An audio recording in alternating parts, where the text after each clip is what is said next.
Hi,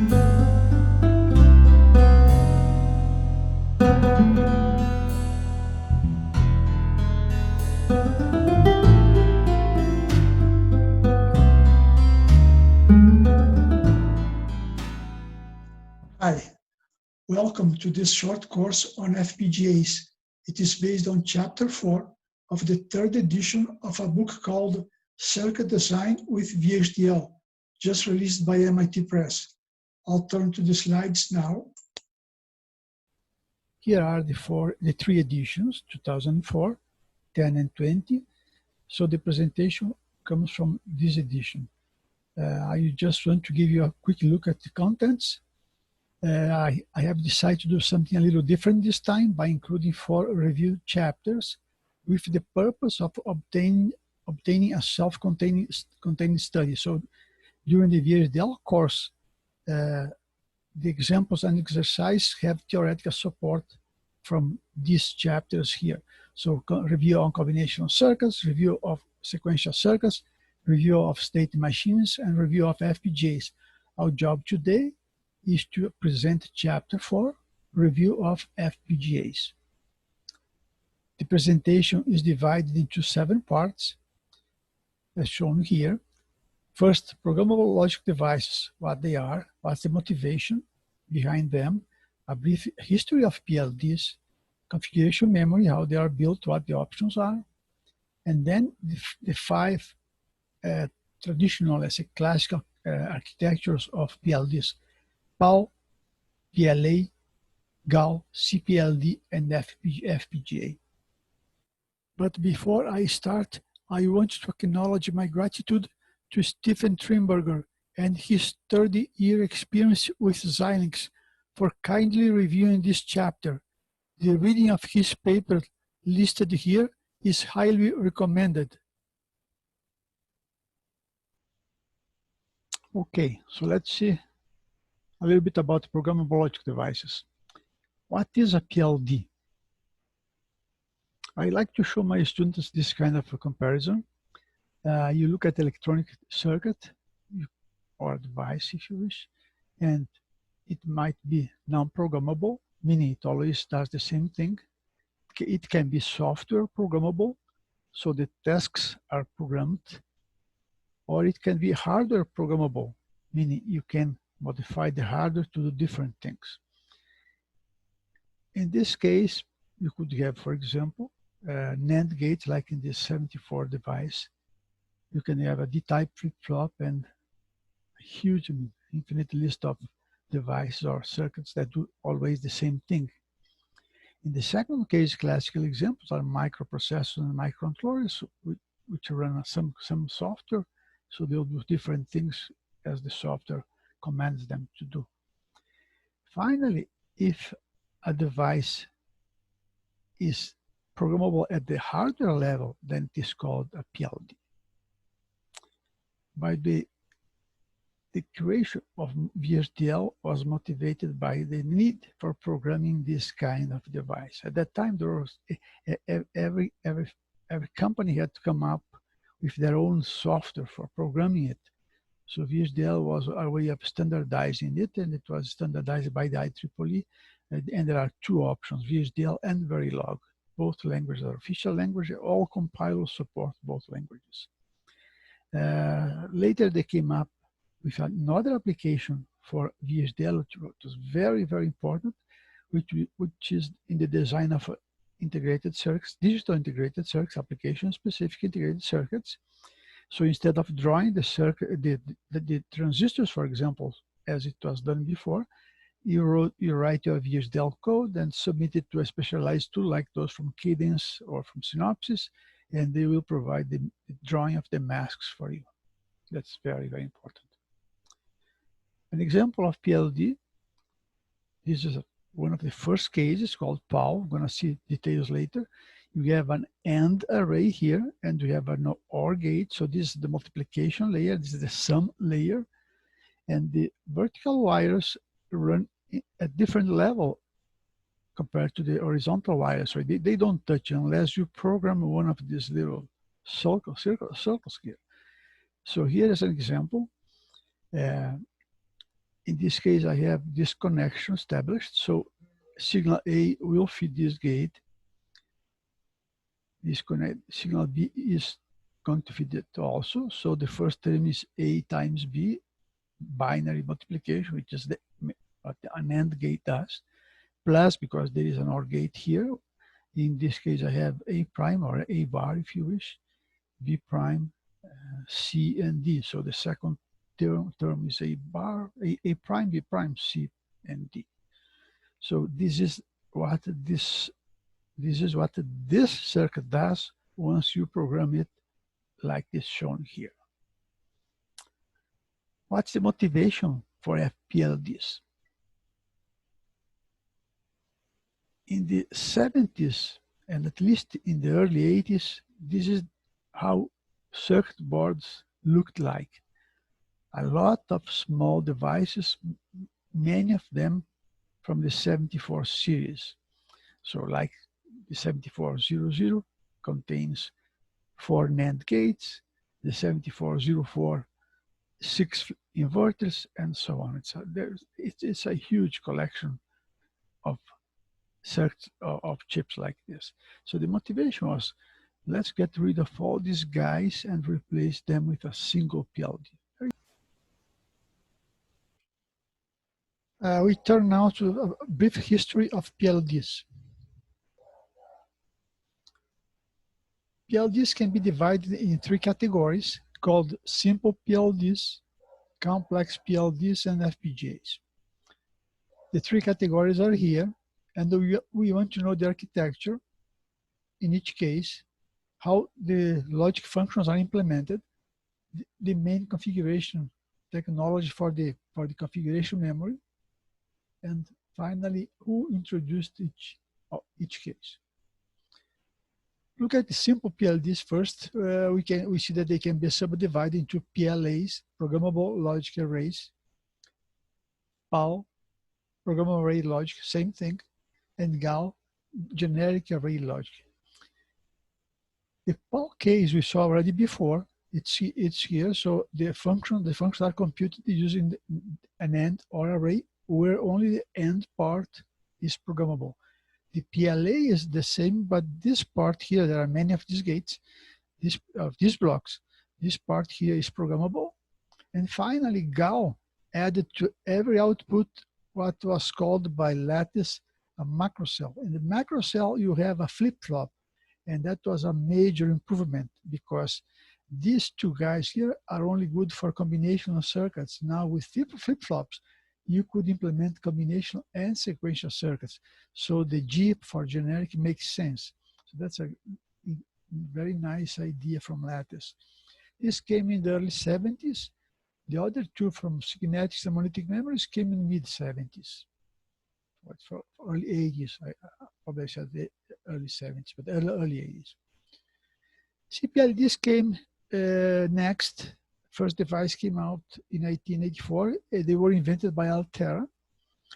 And they are small arrays of GAL-like blocks. So you can, so think about a GAL device and you put several together with a few additional features like more I/O options or more sophisticated routing, things like that.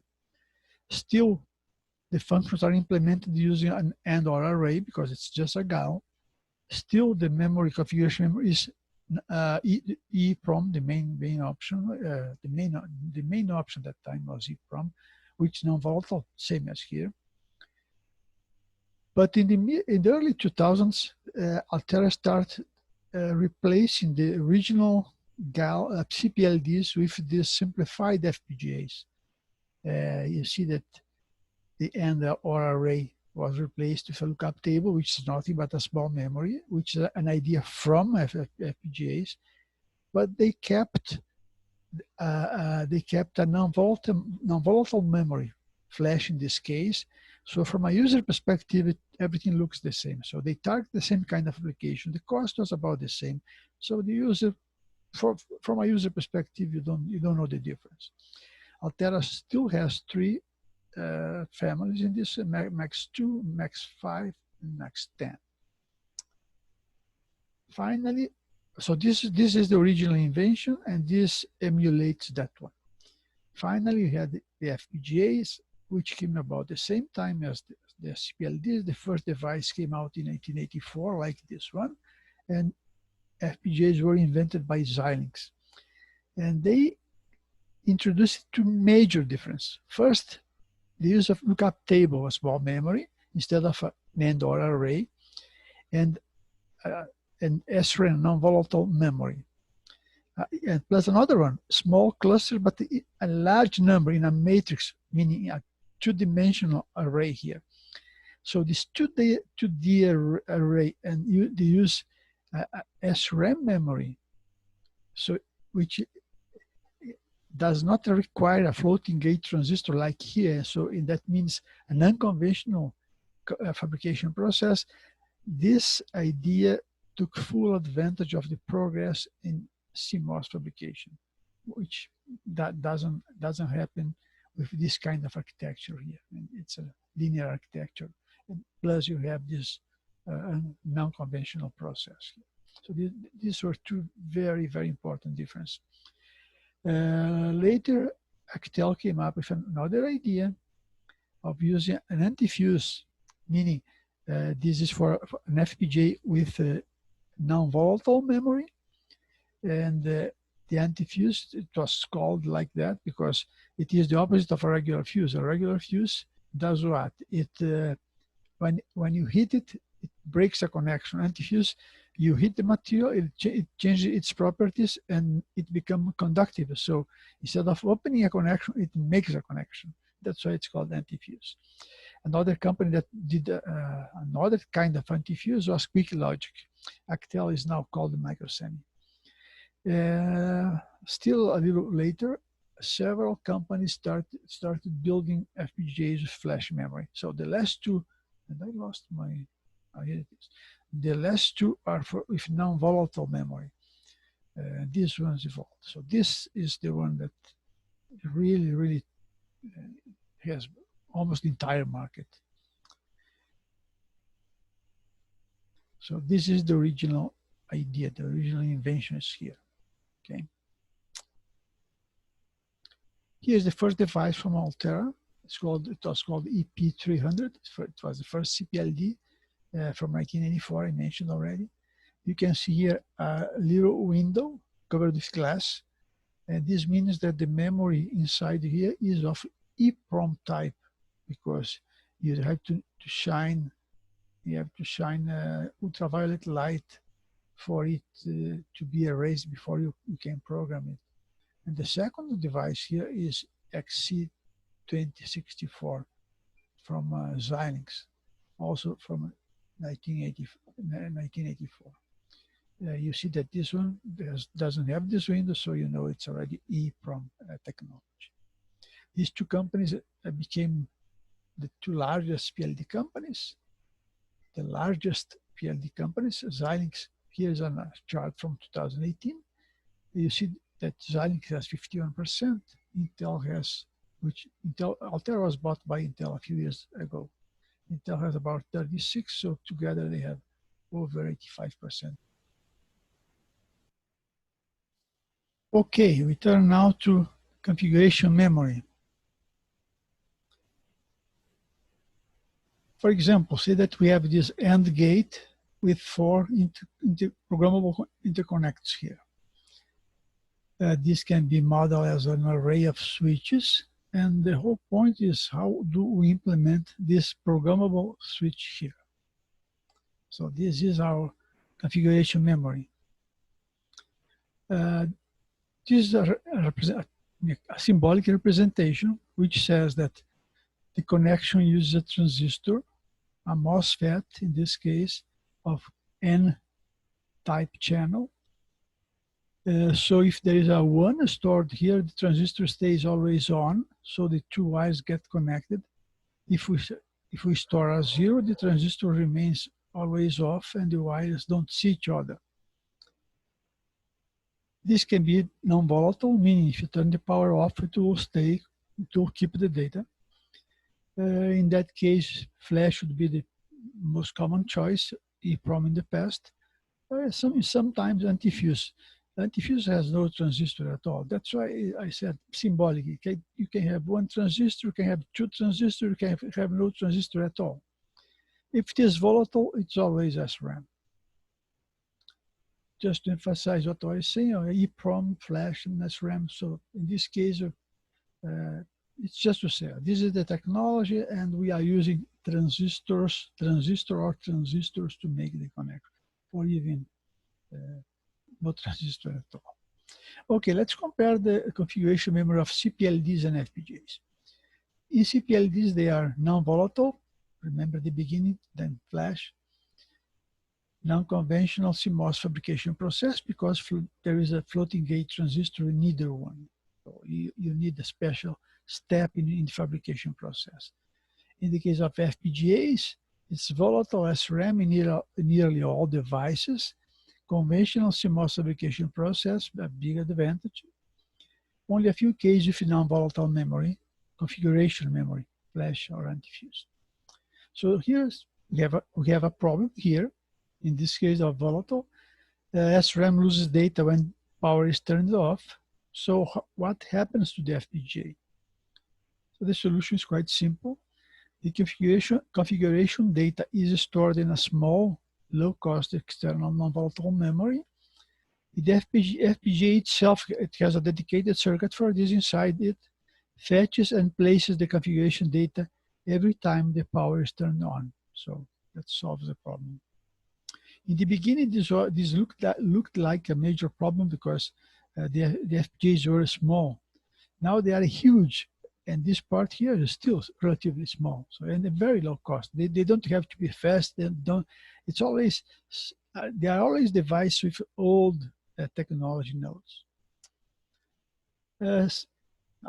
I mentioned then EEPROM, flash, and antifuse for non-volatile, and SRAM for volatile. So let's have a general look at this on the kind of circuits that are required to build these memories. Here's the SRAM. SRAM, they are characterized by this loop of inverters to which you can write from both sides in general, but in this case here just from one side. Once you write data here, you force data, this node to 1 or to 0, this is going to cause the opposite on the other side, it will stay there. If it is a 1, this is going to be on. If it is a 0, it's going to be off, as I mentioned before. When the switch is built with a single transistor, it's called a pass transistor. In this case here, there are two transistors, an N channel and a P channel. Coming back here, the N channel has a port 1 and the P channel has a port 0. So when you put the two in parallel, you get rid of the problem. So this is a fantastic switch. Analog switches, we are talking digital here, but analog switches are built with this pair of transistors here, because then you can transfer analog signals here. So this is a great switch. And of course, you need a little more harder to build it.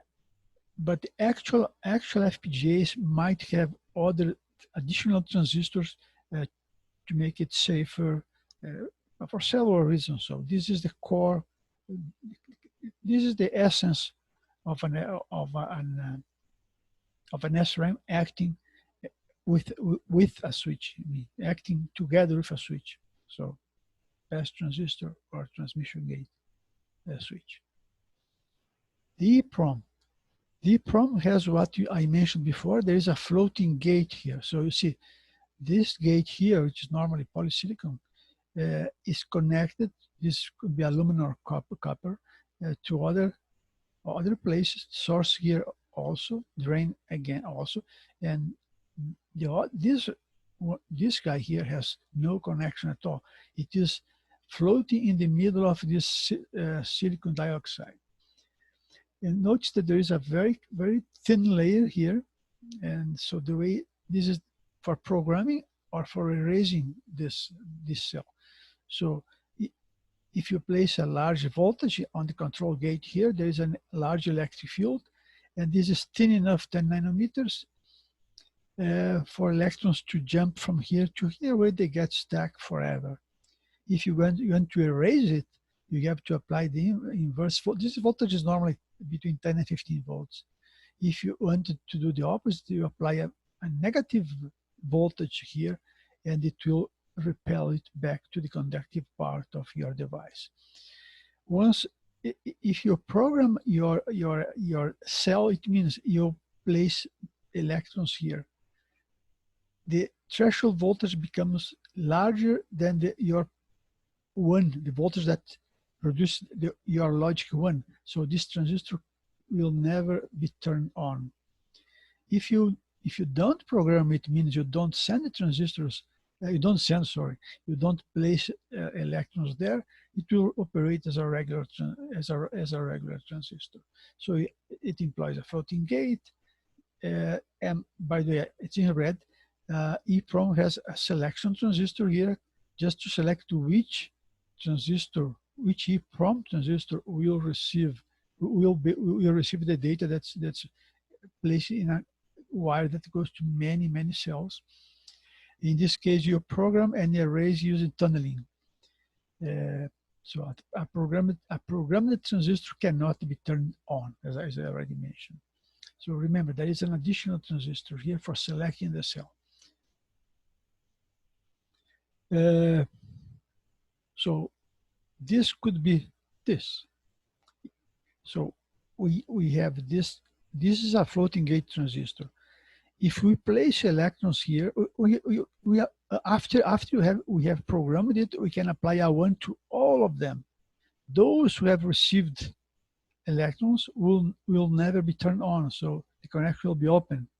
Those that didn't receive electrons were not programmed, so the electrons are not changed or not moved to the floating gate, will be always on. So this is how it could work in the end. The problem is that how do we get the electrons here? So we need more circuitry here to do that. But in the end, you could think, once it is programmed, apply 1 to everybody, and you have the result that they expect. But again, you need more stuff to load or to program or to erase the floating gate. Okay, flash. The main difference between flash and EEPROM is that you don't need the addressing transistor here. So it's just everything is done with a single transistor, but then you have to erase a whole block at once and then the name flash. It does not require selection transistor. To programming in this case is hot electron injection, meaning I place a large current here, apply a large voltage there. The electric field will attract some electrons to this guy here. To erase it, you apply a negative voltage and you do tunneling back from there to the gate, to the channel. But there are other, I put in red because there are several ways of doing this. Along the years, Intel came with several different improvements, very interesting. It's very interesting stuff, very interesting physics and construction tricks behind this. So again, a programmed transistor cannot, everything is the same. So the advantage is, well, you don't need that additional transistor. Let me take this and go a little deeper now. How is it really done? There are several ways, and I'm just going to show one possible way. I'm not saying that this is done by everybody. This is one possible way. So I need this situation, but I need to place electrons here or keep it depleted. So this is one way of doing it. There is a second transistor. It's also, they share the floating gate. So these wires are for programming, meaning either having electrons here or not having electrons. And this other transistor is this guy here. So we have an additional transistor here to make the charging or not of this floating gate possible. So this is one possible implementation. As I mentioned, that along the years, several different ideas came along. And this one of them is called Sonos, and this comes from this silicon oxide and nitride oxide silicon, which is this. The gate, the control gate is silicon. Then you have the insulator, it's oxide, silicon oxide. Then you have the floating gate. which is built with silicon nitride. Here it is. It's an insulator rich. The floating gate, so this floating gate is an insulator, contrary to the other case over here it was poly, so it is conductive. So this is an insulator, but it's rich in charge traps, so it works very well. So this middle here is called ONO, OSO, and the 5 together is going to be S for silicon, ONO, silicon. So this is called the Sonos flash. Finally, we have the antifuse. Here it is. I have a polysilicon running here, and a conductive portion of my silicon, very strong diffusion and with N-type impurities here. Once this material is heated, this piece of this ONO again we had before, it changes its properties. It goes from an insulator to a relatively good conductor. Relatively good, they say relatively good.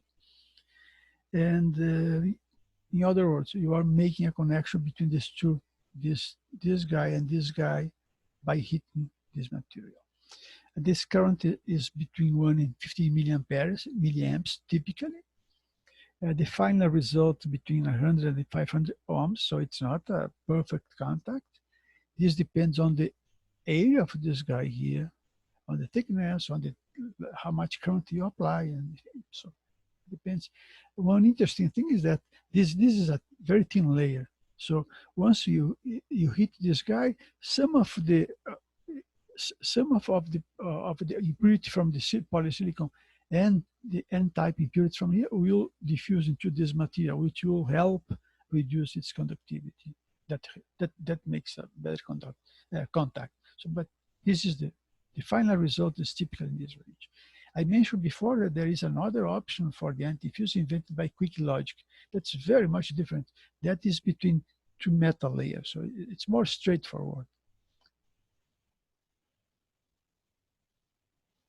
So we see now PAL and PLA, which are very simple. Here's PAL, as we saw before. The AND array here has programmable inputs. The OR array doesn't have any programmability. So only the product layer is programmable, but the main point is that there are no flip-flops here. So this kind of architecture is good only for combinational circuits. PLA is here. The only difference is that the OR array is also programmable. So the sum layer, the OR layer is programmable. So more complex functions can be implemented compared to a same size PLA, a same size PAL, sorry. But look at this big line here. So the parasitic capacitance and the resistance of this line, they make this gate a little slower for same size and same technology. Anyway, neither PAL nor PLA were successful. GAL, G as I mentioned before, stands for generic. And the reason is because now there is a flip-flop, and so you can implement any kind of circuit, meaning combinational or sequential. So here's GAL, one device, it's an actual device. It's called GAL 16V8. 16 means 16 inputs, 8 means 8 outputs. The total number of pins is 20, so some of the IOs are bidirectional, like you can see here. And as we knew already, this was invented by Lattice. This was the first successful PLD, successful between quotes here, of course. The main difference with respect to the other two cases is the introduction of the macrocell. Here, so let me just summarize this. So introduced the macrocell with many new features. The main one was the inclusion of flip-flops, so both combination and sequential circuits could be implemented, and it was the first successful PLD. Okay, so here's the famous macrocell. So here's the OR gate for the AND array. Here's the D-type flip-flop. There is an XOR gate here, and also tri-state buffer here. The rest is a collection of multiplexers, 1, 2, 3, or 5. So it contains the summing element, which is the OR gate, the option for inverted or non-inverted output due to the XOR gate. Here it is. So if you apply a 0 here, what comes out of this OR gate will proceed without any change. If you place a 1, the signal is inverted here. Option for register or unregistered output due to the D-type flip-flop plus the multiplexer. Here it is. So the signal can go out. The signal that comes out here can be stored in the flip-flop. We call this register. Or it can go out without passing through the flip-flop. Tri-state buffer outside here. At that time, the use of buses with shared resources was becoming popular. So having tri-state connections was very important. Another very important feature was the output was sent back to the programmable array. So if you look here, the output it can go out, or you also go back to the programmable array here. This was very important because in PAL and PLA, you had to go out to a pin. And if your function was too complex to be implemented with one block, you had to go out in a pin, come back in another pin, and continue your computations. When you use pins to go out and back in, your solution becomes automatically slow. Also, you need more user pins, more board space. So this was the obvious feature, very important feature. And finally, there are vertical connections, so you can go out or you can go down here. So this helps producing certain signals like carry in, carry in, carry out in arithmetic circuits. Okay, CPLDs. Complex PLD.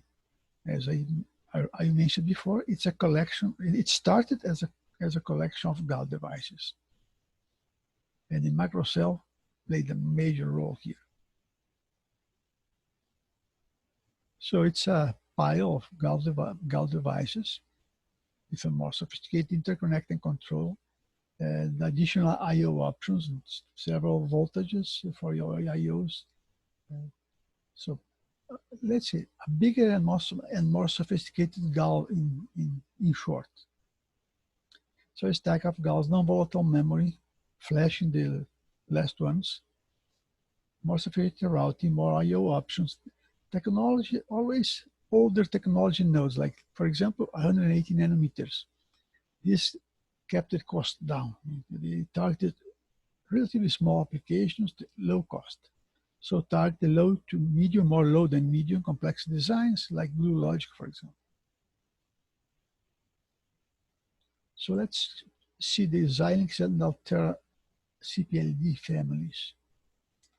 Xilinx had one family called XC9000 with N V18 GALs, and could be any value here, I mean, any of these values from 2 to 16. There was another family, this was the latest one, called Runner 2, but instead of GALs, they use PLAs. Now they don't manufacture PLDs anymore. Altera, which is now Intel, the last one was called Max 3000. It had N V16 GALs, and could be any of these values from 2 to 32. And the new ones I mentioned before are not really CPLDs, but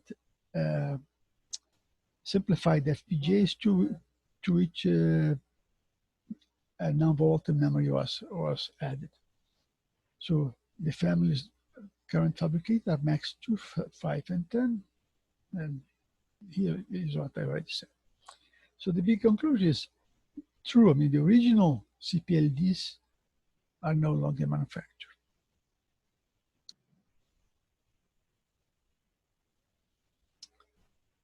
We saw this table before. I just want to emphasize that this part refers only to the logic part of the FPGA. So it's a 2D large array of small GAL-like clusters. The logic functions are implemented by lookup tables, And the configuration memory is implemented with SRAM cells invented by Xilinx. This was proposed by Xilinx, and the first device came out in 1984. But an FPGA is much more than that. So what really is an FPGA? Here's a way of, I think this is a good way of understanding it.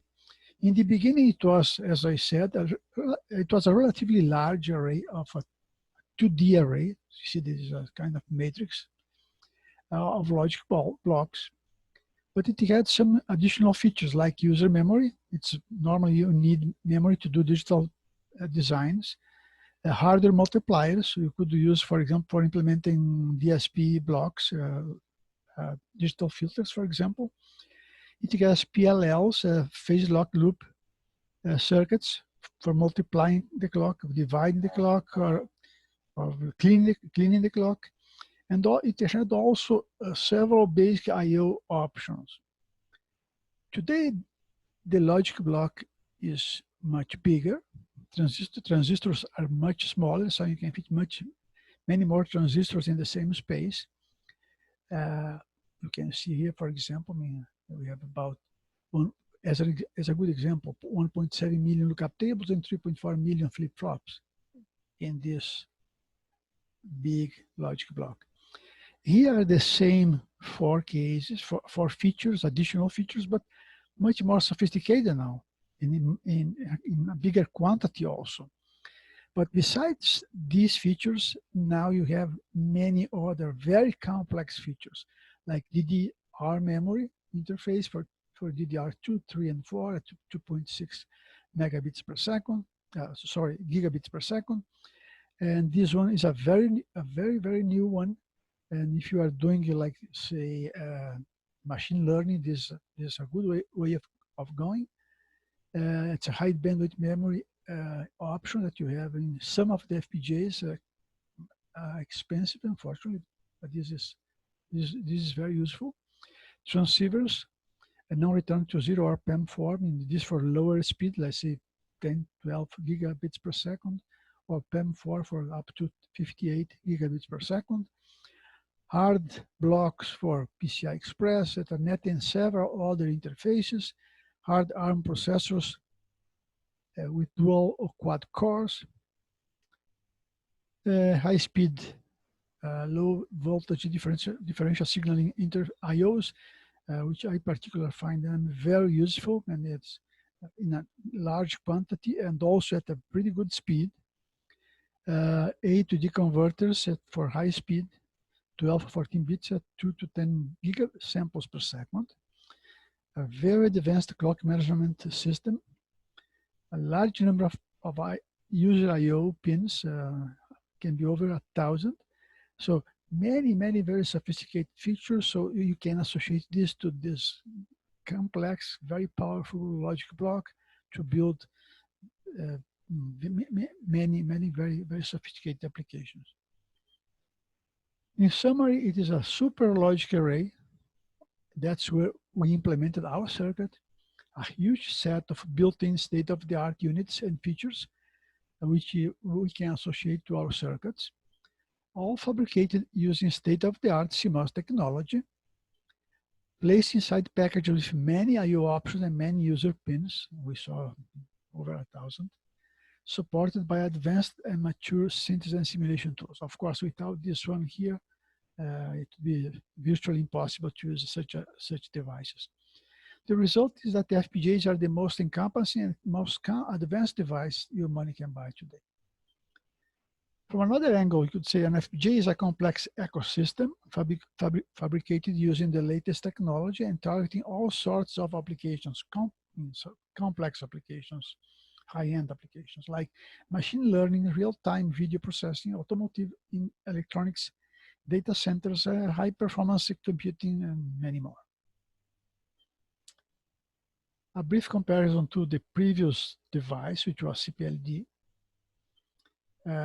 Logic array, small, it's a stack like, it's linear. FPGA, large, 2D, it's like a square. Boolean function is implemented using and/or array in CPLDs, using lookup tables in FPGAs. Configuration memory is non-volatile flash in the last ones for CPLDs and volatile in almost all FPGAs. Additional features and firmware, few and simple in CPLDs, many simple to extremely complex in FPGAs. Technology, old CMOS nodes, for example, 180 nanometers. So we are now, and this was the most advanced node at the time of the writing of the book. And recent CMOS nodes are used for FPGAs. For example, the newest node. Now we already have a new one. CMOS process non-conventional due to the floating gate transistor. Remember, they used to need for flash or EEPROM. Conventionally for FPGAs, because SRAM is a conventional, you use a conventional circuit, which is a major advantage. And scaling with CMOS process. This is not good. Doesn't scale well because of this linear architecture, and this takes full, while FPGAs take full advantage of progress in MOS fabrication. So this is their biggest advantage. It's really huge. And finally, availability. True CPLDs are gone. Simplified FPGAs are used instead in a few cases, and you see them less and less. While FPGAs, they are available, and you see them more and more. About the logic array. So remember, the logic array is what is described in this. This is the last row of that table. So we have a large array of small Gauss-like clusters. We have a lookup table. We have lookup tables, and we have these three options being SRAM the choice for in most implementations. Okay, so first thing, the logic array itself, the overall logic array is here. This is Stratix 10, was the top FPGA from Intel at the time of the writing of the book. You see, it's a 2D arrangement, a large 2D arrangement. And the individual blocks are called logic array block. Each lab has inside 10 ALM blocks. ALM is called adaptive logic module. And each ALM is here. Each ALM has a lookup table to compute the Boolean function, flip-flops, so your circuit can be combinational sequential. And you see full adders circuits, so it helps you when you are implementing arithmetic circuits. So compare it just to the macro cell, you see that the idea is the same, except before and/or array was used for computing the functions, and now lookup tables are using for that purpose. Virtex Ultrascale Plus was the top FPGA from Xilinx at the time of the writings. And you see the same thing, just different names. CLB configurable logic block, same thing. And each one has 2 slices. Every slice has 8 macro cells. I'm calling macro cell one of my own here, just for an analogy to what Lattice did with their macro cell. You see again a lookup table, flip-flops, and not shown here, some circuitry that helps you compute carry, so helping in the implementation of arithmetic circuits. So the idea is exactly the same. So the other part here is configuration memory. So we saw this part. Let's look at this part now. We already know how these three are built. I just want to compare them now. SRAM, it's a lower cost, better scalability with CMOS technology, takes full advantage indeed of progress here. Flash has lower power consumption, so important advantages in some cases. Safer interconnects. Anti-fuse the interconnects are even safer, but the cost here is higher, is the highest cost, and it is one-time programmable. So if your VHDL code is incorrect, and you download it to the FPGA, and then you find a mistake, well, you have to use another FPGA. So that's a problem. Another thing about the logic array is the lookup table. So now it is this part here. I want to show you how it is implemented. So here it is. It is just a regular memory of SRAM type, but this has nothing to do with the configuration memory. There we had a SRAM cell connecting to a switch. The switch could be one transistor, two transistors. I mean, it was controlling a switch. Here it's a regular memory. So I have SRAM cells here. In this example, I have 3 inputs. 2 to the 3 is 8, so I need 8 cells here. It's a very small example just to understand how it works. So I have this memory, and I have a selection here, a selection multiplexer. If my input is 0, 0, 0, I send out 0. If it is 0, 0, 1, I send out 1, and so on. So this corresponds to a certain Boolean function which from that Boolean function I got this data that is stored in this memory. So I leave it to you as an exercise to determine what this function y is for this particular loading of the SRAM memory. We will see next main features from top Intel and Xilinx FPGAs. For example, here I have chosen Stratix 10, which is the top Intel FPGA at the time of this writing. Vertex Ultrascale Plus, top Xilinx FPGA. For example, the number of lookup tables, it's about 1.8 million in both. Number of flip-flops, 7.5 million for the Stratix, 3.5 million for the Vertex. Number of equivalent logic elements, 5.5 million here, 3.8 million here. So it can be, as you already know, they can be huge devices, very, very large devices. Some of the additional features, the memory block in megabits can go up over 200 here, over 4.500 here. Number of transceivers can be close to 100, over 100, large frequencies. A number of PCI Express interface, which are very complex, by the way. 1 to 4 here, 1 to 6 there. Number of user I/O pins available to the user, well over 1,000 here, quite close to 1,000 there.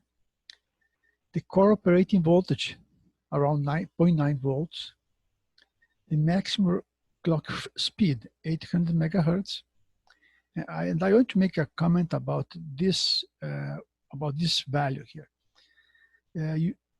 Maybe you expected more, and you could say, well, these regular laptops, you have a processor of 3 gigahertz, for example, and with several cores. But you cannot compare this this directly. In a regular computer, the processor takes several clock cycles to process one instruction. You have to fetch it, you have to decode, and so on. So the more the thing can be done in parallel and can be a harder, dedicated thing. I mean, you can do everything in one clock cycle. The more it goes in favor of the FPGAs. So computers and FPGAs do not compete. Computers are better for some things, FPGAs are better for other things. It depends on the application. Certain applications will give an advantage to the FPGA of 1, 2 orders of magnitude in terms of time. It's possible. But again, it depends on the application. And the last one here is the technology, 14 nanometers in Stratix 10, 16 nanometers in Vertex, which we had seen already before. Current FPGA families from Intel: Cyclone ARIA, and Stratix. Max is simplified FPGA, but it's treated as a CPLD. So bottom, middle, and top. You have the options 5 and 10 in all of them. Several subdivisions here. If you see this, the CPLD, kind of CPLD, you see old technology nodes and more recent technology nodes for the true FPGAs here. So you can have transceivers in some of them, you can have ARM processor cores in some of them, and A to D converts, for now you can only have in this one here. So it's still, this is something new, it's beginning. So I think you're gonna see more A to D converters in the future. And these are the current Xilinx FPGA families. There are 5 Ks here. This is entry level, middle, and then you have in each one, you have a subdivision, middle and high, and so on. You can have transceiver in some, ARM processor in some, ARM GPU here that you don't have in Intel, in one case. A to D converters, there are more options here. The technology is about the same, go all the way to 16 nanometers instead of 14 nanometers. We saw this before. This Zinc family is called SoC FPGAs. That's only because they have this ARM processor. In other words, they assume that if you have ARM processor, you are intended to build a system on chip. So they call them SoC FPGAs. Okay, to conclude, let's see the prices of FPGAs. Engineers always like to know the prices of things, and it's important. It's very important to know. I made this sketch. I think it's good enough to have an idea.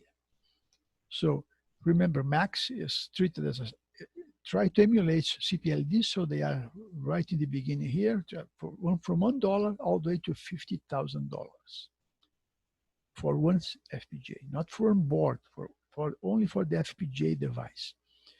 Cyclone 5 is the current entry level in the Intel series. Spartan 10 is the entry level in the Xilinx series, so they are in the low cost part. With the range, you have Stratix 5, Virtex Ultrascale, Stratix 10 Ultrascale Plus in the top, at the top. Only there are a few FPGAs that go above here, maybe 70,000, but just very few cases.